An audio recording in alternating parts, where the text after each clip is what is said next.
não enxerga barreiras, não enxergam montes altos.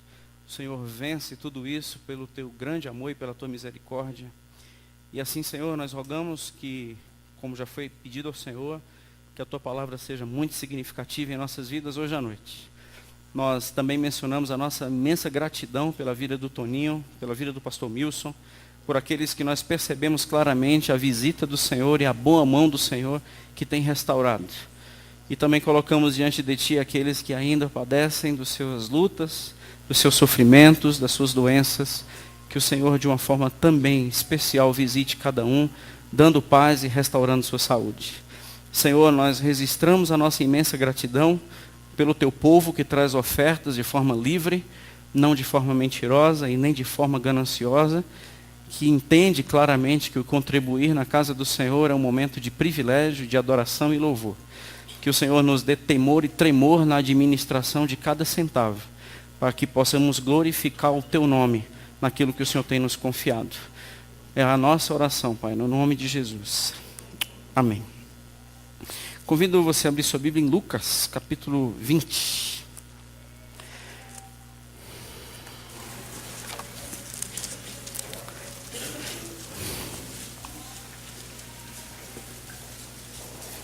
Caso você tenha esquecido aí o seu celular ligado, dá uma conferida, desliga ele para a gente, por gentileza, que às vezes é bem natural a gente esquecer aí o celular ligado, e vai que alguém liga para você exatamente na hora do culto, isso é demais, né?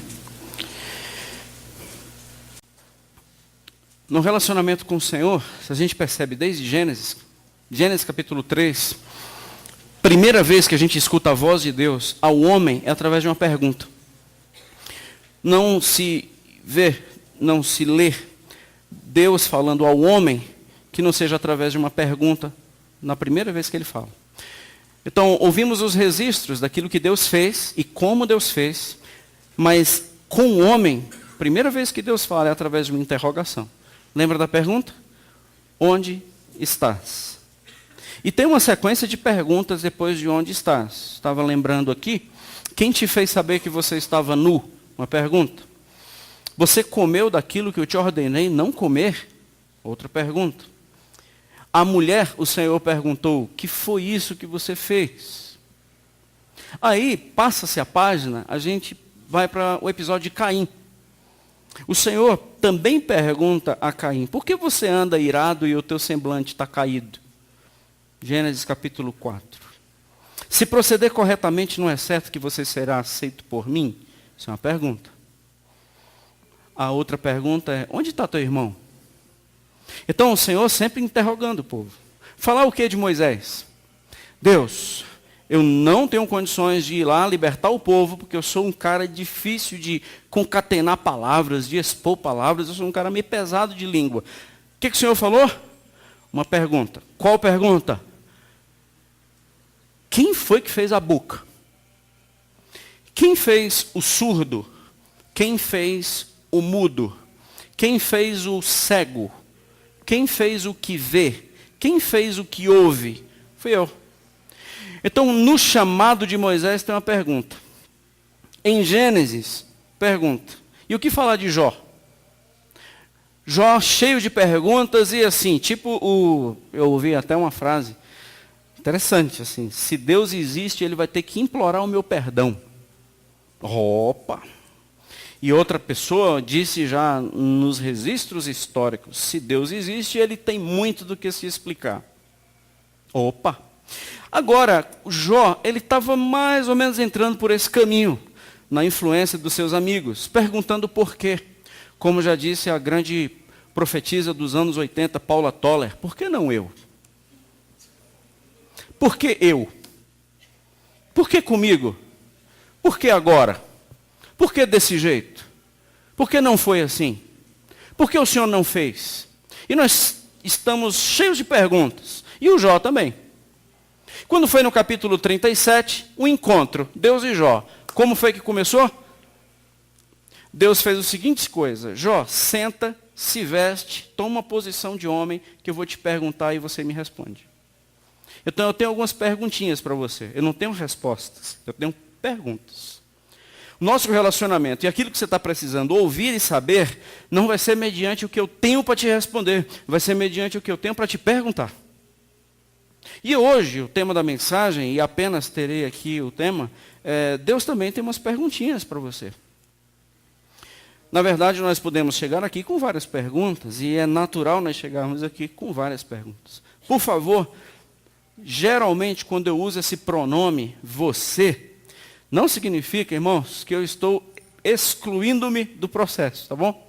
É porque, principalmente hoje, esse pronome você, eu quero representar Deus falando conosco.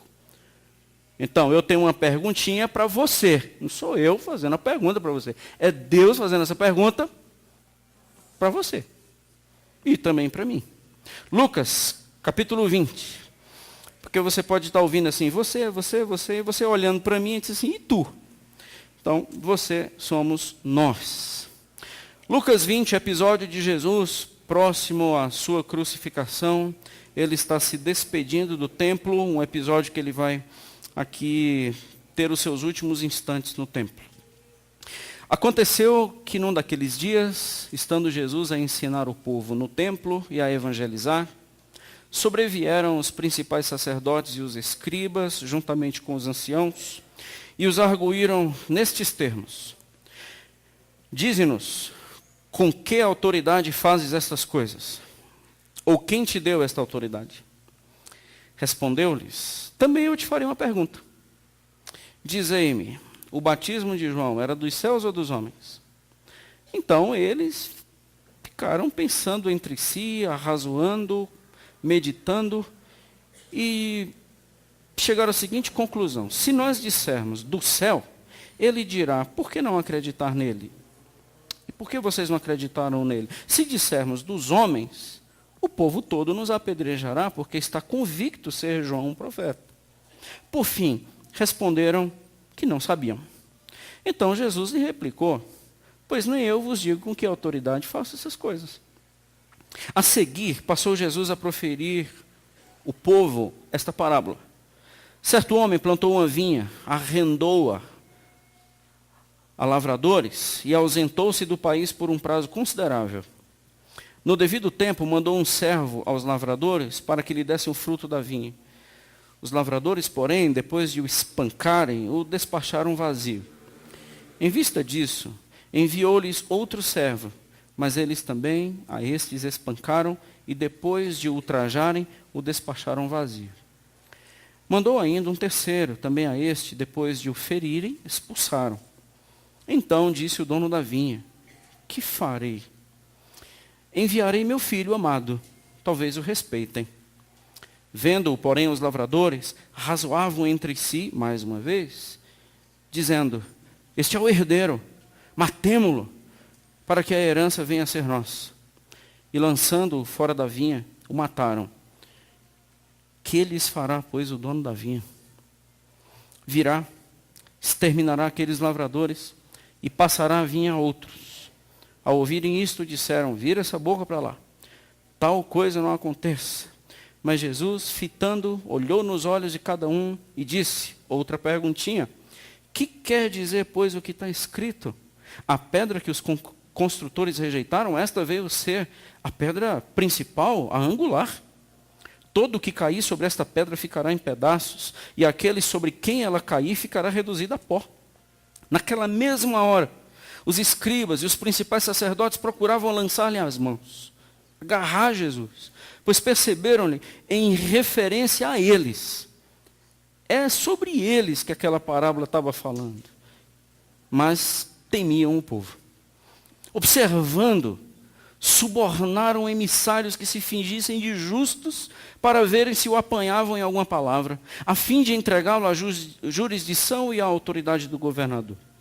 Então consultaram, dizendo: mestre, sabemos que falas e ensinas retamente e não te deixas levar de respeitos humanos. Porém, ensinas o caminho de Deus, segundo a verdade. Isso, os espiões falando isso.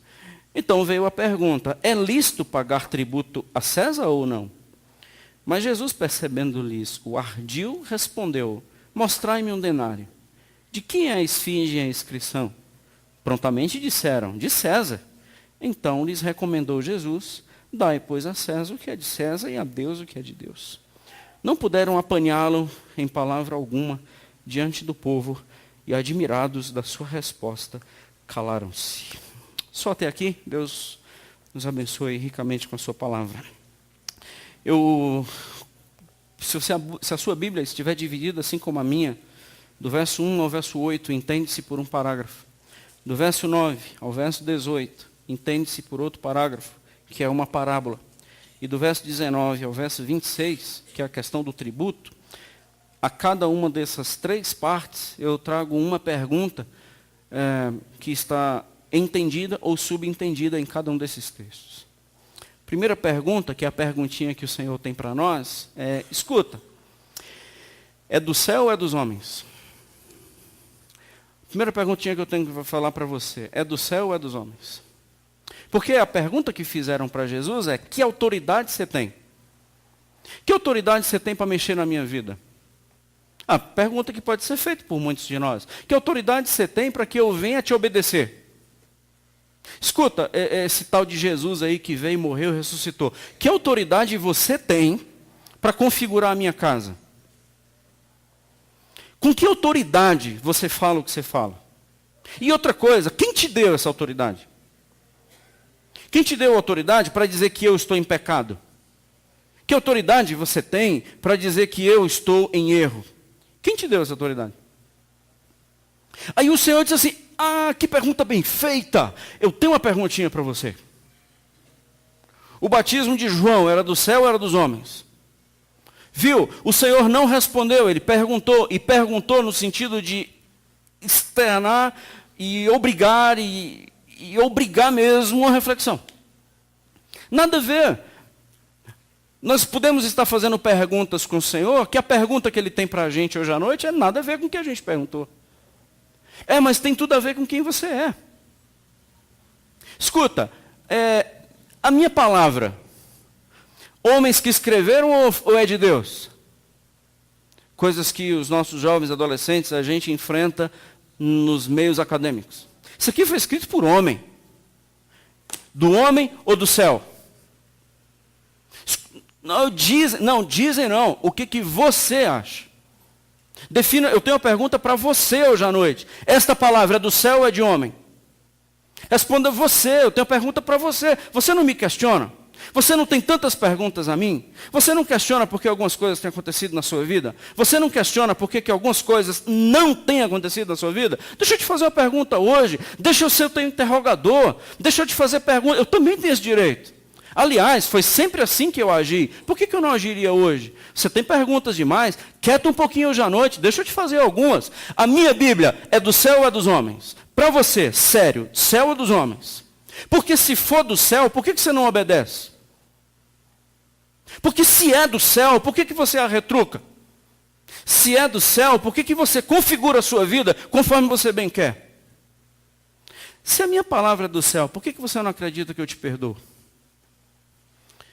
Se a minha palavra é do céu, por que você entende que algumas coisas na vida você tem o direito de enxergar isso como do homem ou como de Deus?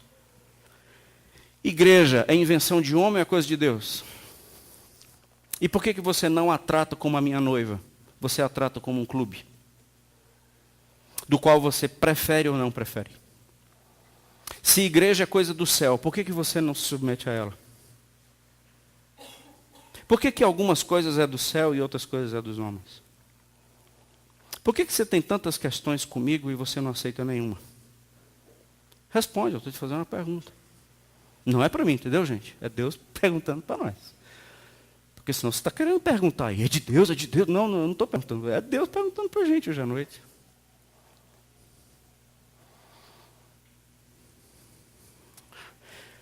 Responde para mim. Se você entende que as coisas que são minhas vêm do céu, ou se são coisas de homens. Porque você está tratando a igreja como se fosse coisa de homem. Você se relaciona com a igreja como se fosse alguma coisa a qual está aqui para te servir. Por que você não trata a minha igreja como minha noiva, na qual você tem que cuidar dela muito bem? Quais são as outras coisas na sua vida que você está entendendo que não é do céu, mas é coisa de homem? Exemplo, por que você trata a minha palavra quando fala algumas ordens e você faz uma carinha de quem não gostou e um cinismo de fingir obedecer e não obedece? Você pensa que essa palavra é coisa de homem ou do céu? Por que você reclama tanto das pessoas e não é a pessoa que eu quero que você seja? Entendeu, gente? Assim, quando o salmista diz, cale-se diante dele, toda a terra, está entendendo por quê? Porque o Senhor nos pega com as suas simples perguntas. Nossa, como você tem reclamação. Sabia que você tinha tanta reclamação? Deixa eu te fazer só uma pergunta. A minha palavra é do céu ou é de homens? Porque se você entender que é palavras de homem, o que você está fazendo aqui? Você está querendo se enganar? Porque se é palavra de homem, o que você está fazendo aqui? Se é palavra de homem, por que você deixa aberto no Salmo 91, lá na sua casa, lá na sala? Se é palavra de homem, por que você acredita no Salmo 23? O Senhor é meu pastor, nada me falta. Por que você acredita nesses fragmentos da palavra? Você está se enganando, se é palavra de homem. E se é palavra de Deus, por que você não se submete? Por que você não crê? Entende? Aí a pergunta que o Senhor faz, leva a turma a reunião, rapidão, vamos reunir aqui, porque o homem fez uma pergunta. Aí o pessoal se reúne. O que a gente vai responder? Porque se a gente disser que é de Deus, vai ficar bom para nós. Se a gente disser que é do homem, vão nos matar apedrejado. Então o que a gente responde? Sei não. O que é arrependimento para você? Não sei não. O que é fé? Tá aí, eu não sei. Dízimo é para hoje ou não é para hoje? Eu não sei. Essas perguntas assim, bem profundas da teologia. Pode tatuar? Crente pode usar tatuagem? Essas perguntas profundas do meio evangélico hoje. Mas sabe o que eu não sei? Liga para o pastor. Homem pode usar brinco? Assim, perguntas profundas. Sabe o que eu não sei? Escuta, você vai deixar de ser cínico quando? Porque assim, você sabe, cara. Você sabe. Tanto é que os teus cochichos de corredores, você sabe. Você sabe que é de Deus. Você sabe o que Deus quer. Você sabe o que Deus não quer. Você sabe o que é ordem. Você sabe o que não é ordem. Você sabe o que Deus quer. Você sabe o que Deus não quer. Muda a cara. Você sabe. Você está sempre se cercando de pessoas para estar macumunando com você coisas, para a gente encontrar escapatórias, para dizer para Deus que eu não sei, mas na verdade você sabe. Por exemplo, você sabe que transar antes do casamento é pecado. Você sabe? Não sabe? Você sabe que toda relação sexual fora do casamento é pecado. Você sabe, não sabe? E por que você pratica? É porque essa palavra é de homem, né? Ou então, se não é de homem, é o homem que manobra. Você sabe que o ódio no teu coração eu não aceito. Você sabe que o seu orgulho eu não admito. Você sabe que a sua avareza me irrita. Você sabe que a tua espiritualidade é uma farsa. Você sabe, não sabe? Aí a resposta é, sei não. Viu, gente? Como o Senhor nos pega com suas perguntas? Você sabe, não sabe? Que o teu temperamento é completamente incompatível. Você sabe. Você sabe que não é o marido que você deve ser. Você sabe que você não é o homem que deve ser. Eu sei o que você anda cochichando nos corredores. Você sabe, né? Eu acho que você não sabia que eu sabia. Que você sabe. A maioria dos, assim, não a maioria, mas a grande parte dos atendimentos que os pastores hoje têm, são atendendo pessoas que sabem. E o que estão conversando com a gente? Queria, de alguma forma, ter uma carreirinha de cocaína para cheirar, uma carreirinha de cocaína gospel, ou um cigarrinho de maconha gospel, para assim, dar um efeito e esquecer um pouco a realidade ou a obrigatoriedade de enfrentar suas realidades. É tipo uma chavinha que a gente muda, assim, e a pessoa sai felizinha, é tipo uma cordinha que a gente dá. Mas não pessoas que são capazes de responder de forma grande as perguntas que Deus está fazendo. Porque, na verdade, é só perda de tempo, assim, é enganar e ser enganado. Porque eu já sei o que tem que ser feito. Você sabe o que Deus abomina, não sabe? Sabemos, gente. Acho que 90% desse auditório aqui sabe.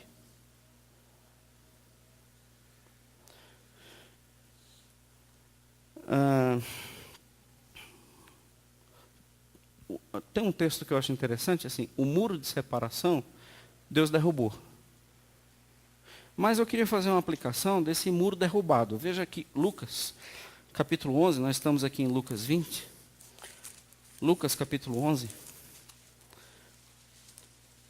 Por isso que eu disse que eu estou dizendo assim, você, não sou eu, entendeu? Porque vocês estão olhando para mim, dizendo assim, miserável. Mas não sou eu que estou, assim, você, entendeu? É ele perguntando para nós. Vim para cá hoje para ser abençoado e vem com essas perguntas. Lucas 11, versículo 23. Quem não é por mim é contra mim. E quem comigo não ajunta, espalha. Sabe o que é isso? Muro caiu, tá? Não tem muro não, para ficar em cima. Assim, quem não é por mim, não é simpatizante meu, porque eu não tenho simpatizante. Porque ou é por mim, só tem duas alternativas, filho. Ou é por mim, ou é contra mim. Não tenho simpatizantes. Eu não tenho seguidores ocasionais, eu só tenho discípulos. Se não for meu discípulo, é ímpio. Eu não tenho gente que gosta da igreja. Igreja não é para a gente gostar. Não tenho pessoas assim que gostam do evangelho. O evangelho não é para a gente gostar. Eu não tenho simpatizantes. Eu não tenho fã. Eu não tenho fã-clube. Quem não é por mim, a mesma luta que eu empreendo, não luta comigo, é com quem eu luto. Então, assim, não há muro. Você é crente? Mas sabe que eu não sei? Mas não. Deixa eu te falar uma coisa assim. O evangelho é do céu ou do homem? Você tem que saber, cara.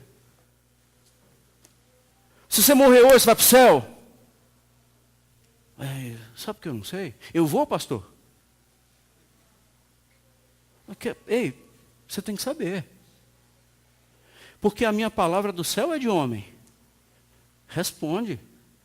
Porque você está cheio de questionamentozinho. Por que você não conseguiu? Por que você não conquistou? Por que você ficou doente? Por que não curou? Por que isso? Por que roubou? Por que perdeu? Por que bateu? Deixa eu te fazer algumas perguntas hoje à noite.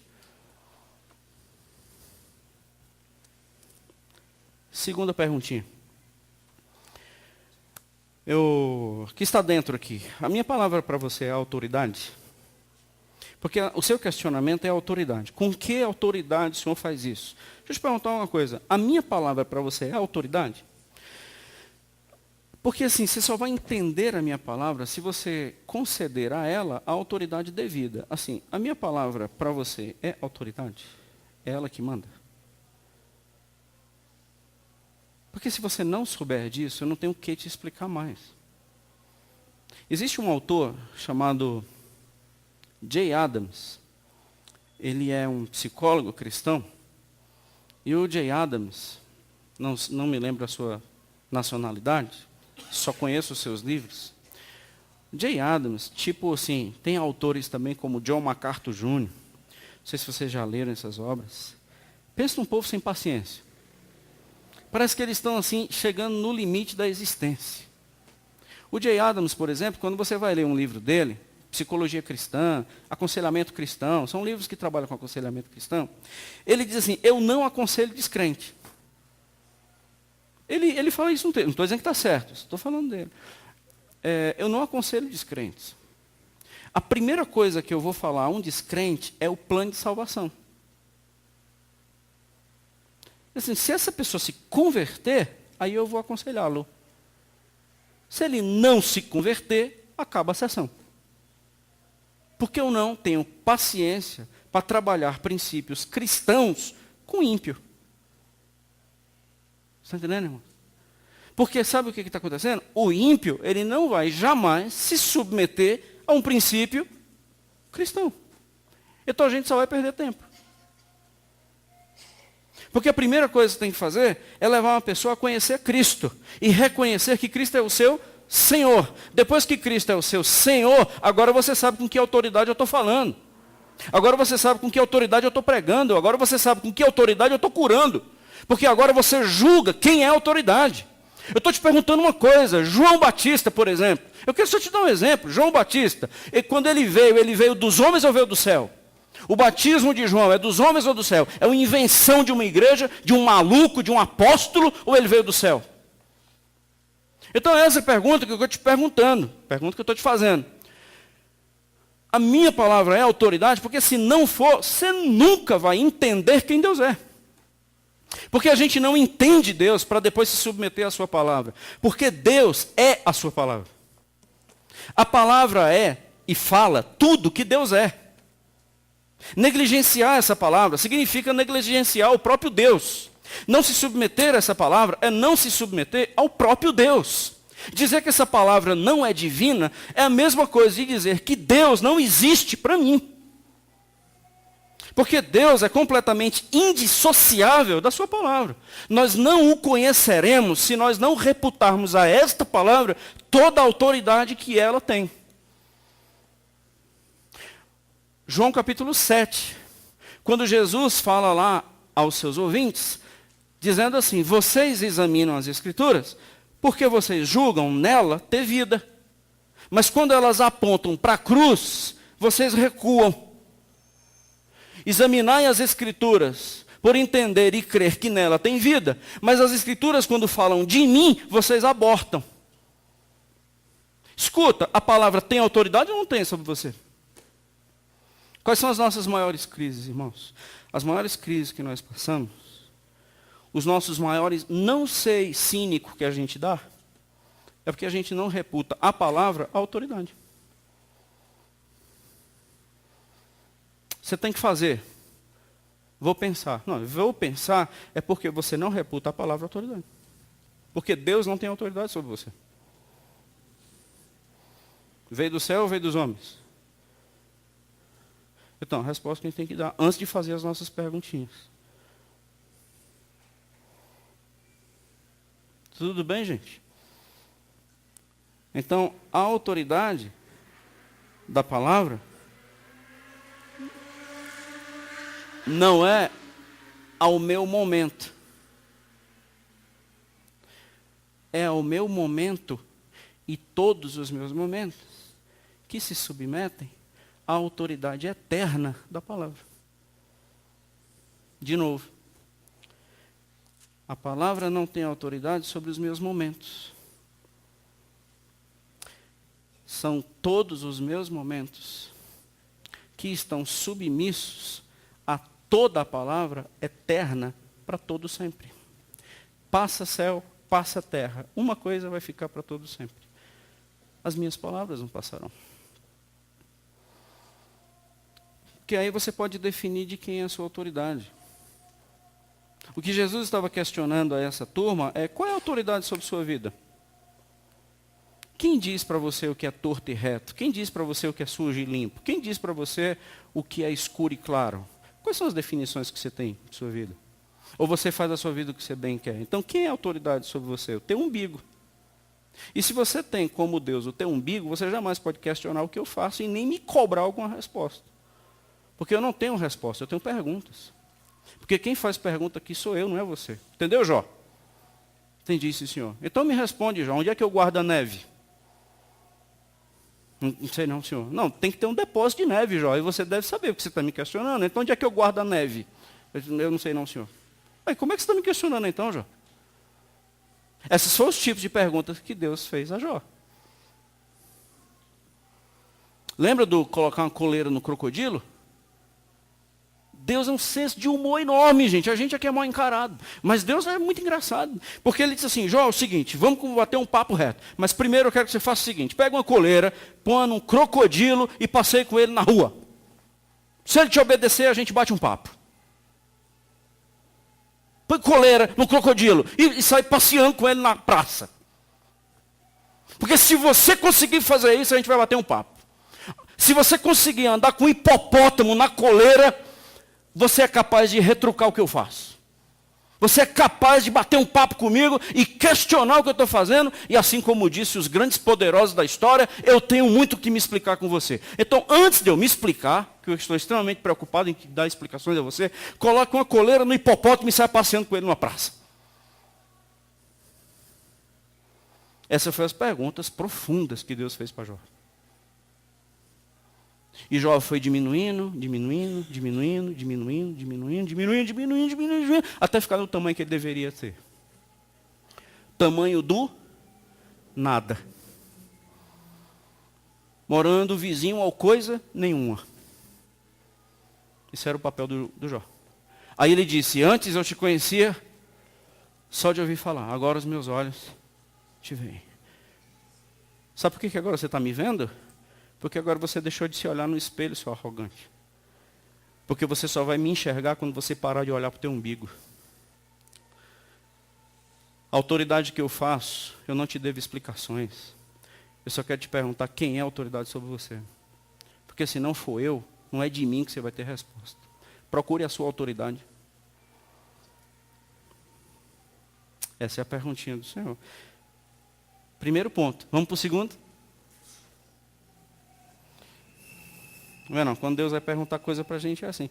Verso 9 ao verso 18. A pergunta aqui está no versículo... Bom, a gente conseguiu perceber aqui logo aqui no versículo 9, que o Senhor começa a contar uma parábola. O Senhor não se dá por satisfeito, ele vai contar uma parábola para suavizar ainda mais o processo. Aí o Senhor conseguiu lá ensinar essa parábola para o pessoal. Tanto é que no versículo 19, o pessoal sabe que Deus está falando com eles. É tipo assim, alguns, rapaz, não é que Deus está falando comigo hoje? Essa palavra é para mim? Pois é, isso é bíblico, aconteceu aqui no versículo 19. O pessoal começou a cochichar um com o outro e disseram a minha vida para esse cara. Quem foi que dedurou nós aqui? Essa parábola aí foi para a gente. Então eles ficaram nesse cochicho. Mas vamos para a parábola em si. Viram? O Senhor... Ele dá uma parábola dizendo, certo homem plantou uma vinha, arrendou-a a lavradores, ausentou-se por um prazo considerável. E é esse prazo que nós estamos vivendo até hoje. A terra é dele, quem plantou é ele, quem define é ele. Quem é o dono da terra? Ele. Quem nós somos? As pessoas que arrendaram a terra. Para lavrar, para plantar, cuidar, colher, sobreviver. E o que mais? Prestar contas. Aí o que acontece é o seguinte, chegou o dia de prestação de contas. De tudo que eu te dei, do tempo que eu te dei, dos dons que eu te dei, do talento que eu te dei, da capacidade que eu te dei, da visão que eu te dei, das pernas que eu te dei, chegou a hora de prestar contas. E nessa prestação de contas eu mandei um profeta primeiro. E sabe o que você fez com o profeta? Você calou esse profeta. Ninguém pode falar para você o que é para falar. Você não presta contas a ninguém. Você não deve prestação de contas a ninguém. Você faz da sua vida o que você bem quer. Então, quando alguém chegou para prestar conta e disse, escuta, o Senhor está querendo prestar contas com a sua vida, sabe o que você fez? Você matou essa pessoa dentro de você.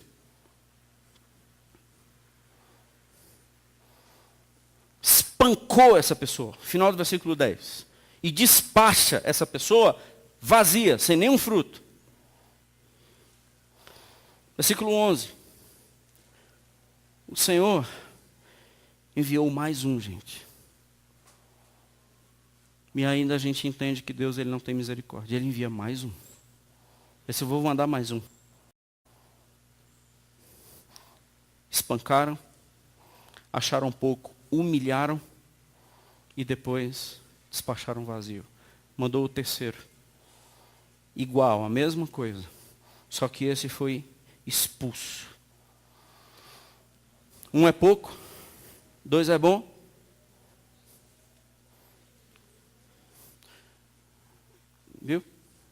Deus é demais, não é não? Mandou 3 para nós.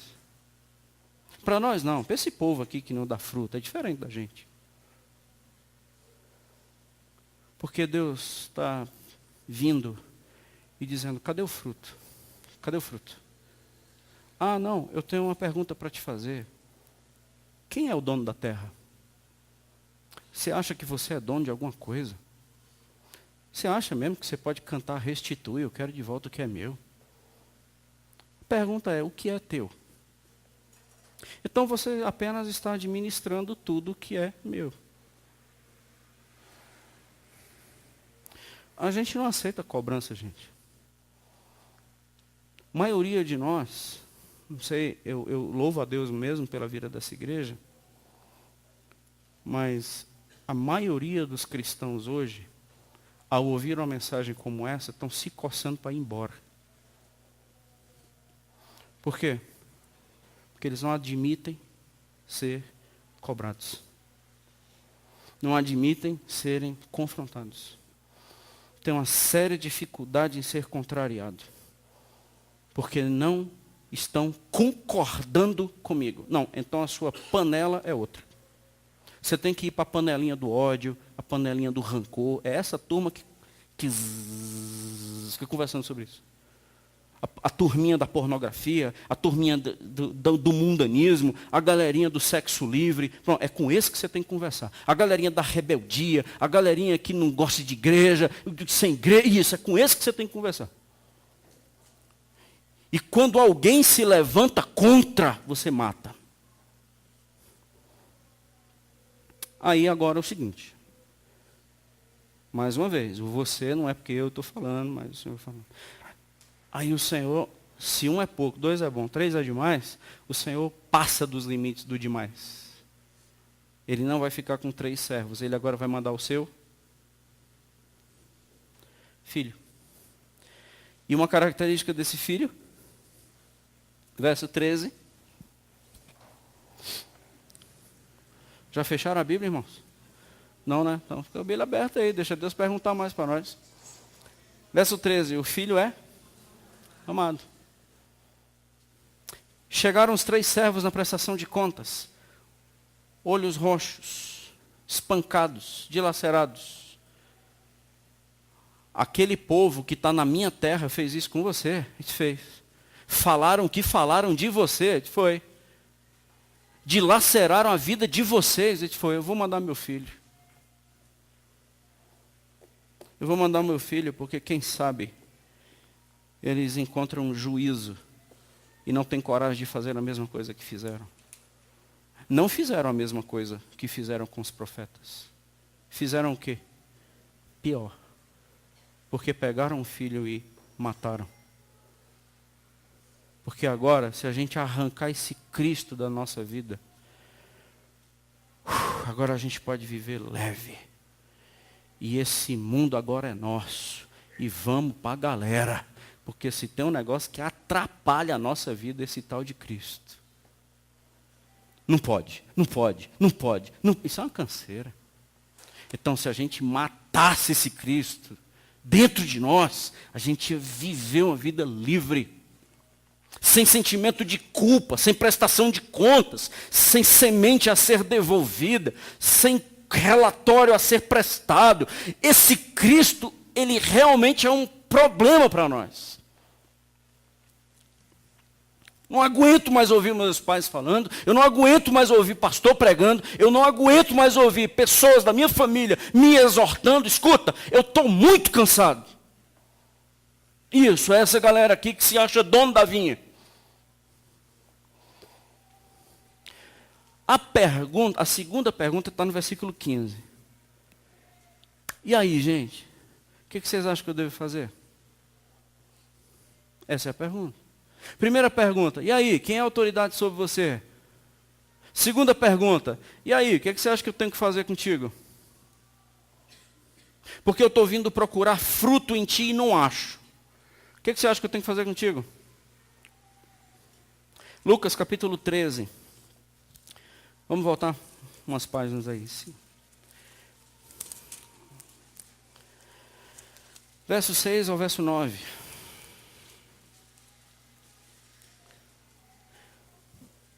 Esse era o texto que eu mais tinha medo quando eu era adolescente. Eu nem lia esse texto, eu pulava. Isso aqui não era de Deus, não. 13:6. Então Jesus proferiu a seguinte parábola. Certo homem tinha uma figueira plantada em sua vinha e vindo procurar fruto nela, não achou. Lucas 13, verso 6, o 7 agora. Pelo que disse o viticultor, há 3 anos, viu o número 3 de novo? Há 3 anos, dando sentido de completo. Venho procurar fruto nesta figueira e não acho. Palavra do Senhor, pode cortar. Perguntinha. Por que está ela ainda ocupando inutilmente a terra? Ele, porém, respondeu, ele quem? Cristo. Senhor, deixa ainda esse ano, até que eu escave ao redor dela e lhe ponha estrume. Se vier a dar fruto, glória a Deus, bem está. Se não, mande cortá-la. Há 3 anos eu venho procurando frutos em você e não acho. Pergunta, o que é que você acha que eu tenho que fazer contigo? Dá uma sugestão. Então você, como uma pessoa que tem suas faculdades mentais exercitadas, você tendo uma planta ocupando inutilmente uma terra e não dá um fruto sequer, quando você vem buscar, o que você faz com ela? Bom, eu arranco. Porque não é justo você ocupar inutilmente a terra. Vou te cortar, porque você não frutifica. Porque antes que você responda o que é que eu devo fazer, eu já estou te dizendo o que é que eu faço. O que você acha que eu tenho que fazer? Há um povo que domingo após domingo escuta uma palavra do Senhor e não a põe em prática. O que você acha que eu tenho que fazer? O que você acha que eu tenho que fazer com a galera que vem para o estudo de Apocalipse e os que não vêm? E não põe em prática? E os que não vêm é porque quer ficar assistindo televisão. O que você acha que eu devo fazer com essa galera? O que você acha que eu tenho que fazer com a galera que assume um compromisso com a igreja e não cumpre? O que você acha que eu tenho que fazer com o pessoal que professa o meu nome, mas vive uma vida ímpia lá fora? O que você acha que eu devo fazer com essa pessoa? Pior, e não se arrepende. Que assumiu um compromisso com a igreja, mas assim que apareceu um namoradinho novo, pulou fora do ministério. Sempre tem uma pós para fazer. E é aqui que se exploda. O que eu tenho que fazer com essas pessoas? Então a pergunta do Senhor responde, gente. O que eu tenho que fazer com essas pessoas? Que quando eu mando o meu filho, eles matam. Quando eu mando os meus profetas, eles não escutam. Eles voltam vazios porque não tem fruto na mão. Eu não tenho nada para dar. Então se você não tem nada para me dar, por que tu está aqui? E por que eu não acabo com você? Então responde, o que você acha que eu tenho que fazer contigo? E por que você é cheio de perguntinha para mim? E por que você questiona o que eu faço? Por que eu não curei o filho? Por que eu não restaurei o fulano? Por que eu não fazia? Por que eu permiti teu carro bater? Por que eu permiti isso acontecer? Por que você me questiona? A pergunta é, o que eu tinha que fazer com você? Aí ele vai respondendo no versículo 16. Eu vou exterminar você. Você está pensando que matar meu filho me neutralizou? Você está pensando que matar meu filho me intimidou? Você está pensando que matar meu filho anulou minhas forças? Deixa eu te dizer o que vai acontecer. Eu vou te exterminar. Porque o meu filho cairá sobre você e você terminará a sua vida como pó. Você será reduzido a nada. Porque ai daquele que cair em cima desse filho, e ai daquele em cima de quem esse filho cair.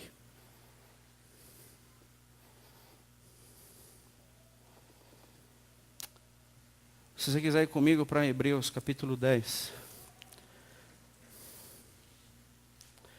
Está tranquilo hoje, não está, gente? Glória a Deus. Tudo em paz. Louvado seja o Senhor. Está um avivamento nesse lugar aqui. Hebreus 10, verso 26.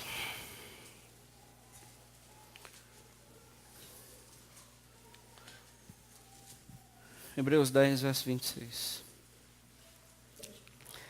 Porque se vivermos, meus irmãos, não é cair. Deixa eu abrir uma parênteses aqui para você. Se você um dia caiu na sua vida, se um dia você errou na sua vida, possivelmente poucas pessoas aqui nesse auditório já aconteceu isso. Acredite, há cura, há restauração e há perdão para todo mundo. Você não é a mesma pessoa de 2 anos atrás. Você não é a mesma pessoa de 10 anos atrás. Você não é a mesma pessoa da semana passada. Porque Deus é poderoso o suficiente para restaurar você em uma nova pessoa. Não é quem peca. Verso 26 de Hebreus 10. É quem vive deliberadamente em pecado, depois de ter recebido o pleno conhecimento da verdade. Já não tem mais nada que ser feito pelos pecados, porque ele vive deliberadamente. Pelo contrário, certa expectação horrível de juízo e fogo, vingador prestes a consumir os adversários, sem misericórdia, morre pelo depoimento de 2 ou 3 testemunhas, quem tiver rejeitado a palavra do Senhor, quem tiver rejeitado a Bíblia, a lei de Moisés. Deixa eu te fazer uma pergunta. Olha a perguntinha do Senhor. De quanto mais severo castigo julgais vós, ser considerado digno aquele que calcou aos pés o Filho de Deus e profanou o sangue da aliança, com o qual foi santificado e ultrajou o Espírito da graça? Responde, o que você acha que uma pessoa que pisou em Jesus, colocou Jesus na sola do seu pé, nos seus comportamentos e nas suas atitudes, essa pessoa, ela profana o sangue do meu filho, e essa pessoa envergonha o meu espírito? Deixa eu te perguntar uma coisa, essa pessoa é digna de quê? Faz o cálculo aí, de que essa pessoa merece? O que essa pessoa merece? Verso 30, ora, nós conhecemos aquele que disse, a mim pertence a vingança, eu retribuirei. E outra vez, o Senhor julgará o seu povo, não é o mundano, não é a galera do mundo, o Senhor julgará o seu povo. E escuta, meu povo, versículo 31, horrível coisa é cair nas mãos do Deus vivo. Essa palavra não é para ímpio, essa palavra é para o povo dele, que profana o sangue, que envergonha o Espírito e que pisa em Jesus. Perguntinha, o que vocês acham que eu devo fazer com essa pessoa? Resposta, exterminar, gente. E por que ainda estamos vivos, Senhor? É por causa do versículo 9. Porque eu estou ausente por um prazo considerável, esperando você ter juízo e começar a me dar frutos dignos do meu nome e para glorificar o meu nome. Porque aqui é o que está acontecendo. Exterminar é uma questão futura. Eu vou prestar contas. Terceira e última pergunta. Tira do teu bolso aquilo que tem a marca do teu valor. Tira do bolso aí o que você reputa por veneração. Tira do teu bolso a quem você deve responder. Tira do teu bolso aí a marca da tua vida. Você tem uma moeda? Tenho. Então, qual é a marca da moeda? César, império, mundo, consumismo, dinheiro, valor, status, poder. Então, vive para eles. Se você quer viver para se dar bem na vida, vive para eles. Vive para o mundo. Dê para Deus o que é de Deus. E dê para César o que é de César, é você que define. Isso é simples a pergunta que eu estou te fazendo. Qual é a marca? Qual é a esfinge? Escuta, o que está escrito? Porque se alguém te perguntar qual é a marca, você não vai mais dizer César. Você vai dizer Cristo. Você está querendo dar para Deus o que é de César? Não dê. Defina quem é seu Deus, defina quem é seu Senhor, defina quem é seu Rei. Escuta, Ananias e Safira, vocês não tinham que trazer esse dinheiro para mim, o Deus de vocês é o dinheiro. O Deus de vocês é a grana, você não deveria nem ter trazido o dízimo. O Deus de vocês é grana, cara, vocês querem aparecer, vocês querem ter status. Ou então vocês presumem que dá dinheiro, recebe alguma coisa. Cara, vocês vão morrer. E morreram.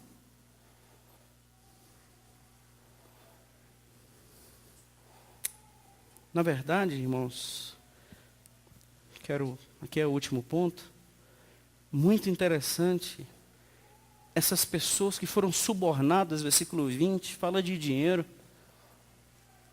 Essa galera que entendeu que a palavra era eles e não gostaram, subornaram emissários. Para quê? Lucas 20:20. Essa turma ia se fingir de justo para verem se o apanhavam em alguma palavra. Deixa eu tentar dar um exemplo aqui, quem é essa galera? É aqueles assim, ó, viu? Por isso que eu não sou crente. Ser crente para ser desse jeito aí? É, essa galera, é isso aqui. Viu? Por isso que eu não sou crente. Eu sou logo da bagaceira, eu vivo logo na promiscuidade, eu pelo menos não fico na igreja, mas sou desse jeito aí. Eu pelo menos já sou o que sou. É, essa galera. Que eles sempre ficam com emissários no reino para descobrir uma falha. Porque quando descobrir uma falha, agora eu tenho como me justificar.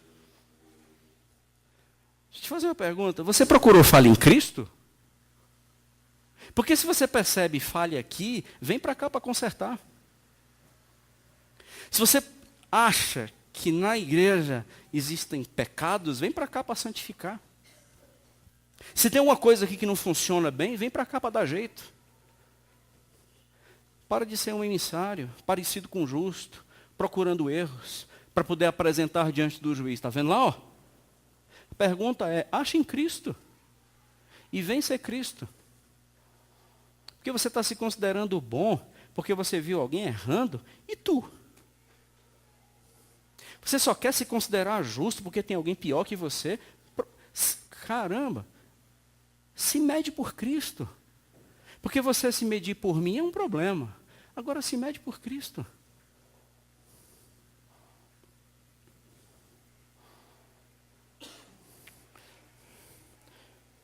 Até quando você vai ficar cobrando coisas da igreja e você nunca foi elemento de transformação?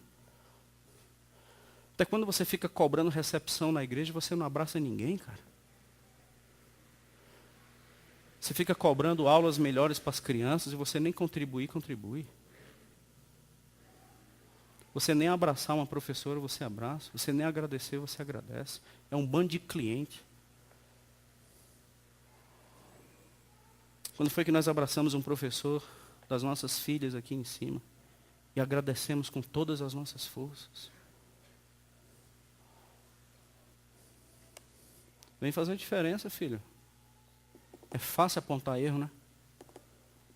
É fácil encontrar um com a carinha de justo aí, no meio do povo, infiltrado. E olha a declaração, ó Jesus. Verso 21, mestre. Olha só, gente, a palavra da galera. Verso 21, mestre, sabemos que falas e ensinas retamente, e não te deixas levar de respeitos humanos. Porém, mestre, ensinas o caminho de Deus segundo a verdade.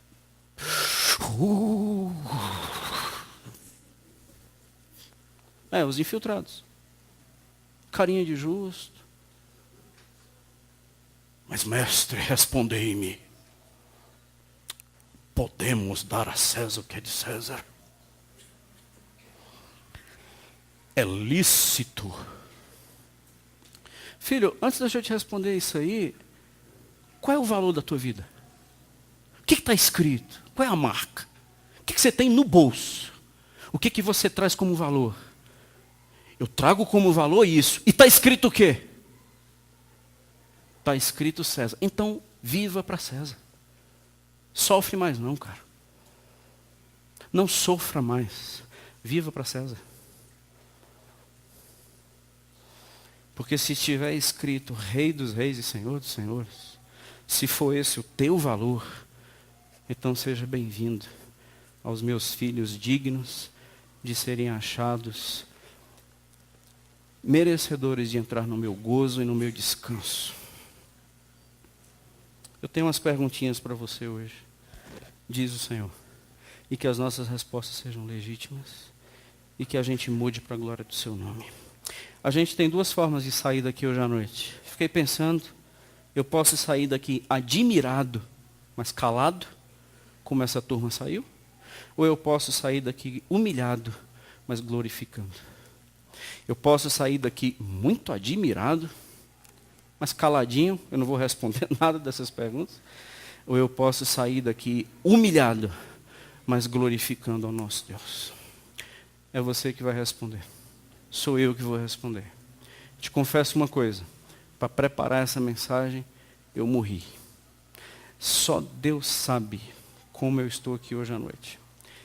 Por favor, não saia daqui dizendo que eu bati em você. Você está sendo injusto. Deus bateu em nós. Vamos ficar em pé, vamos orar.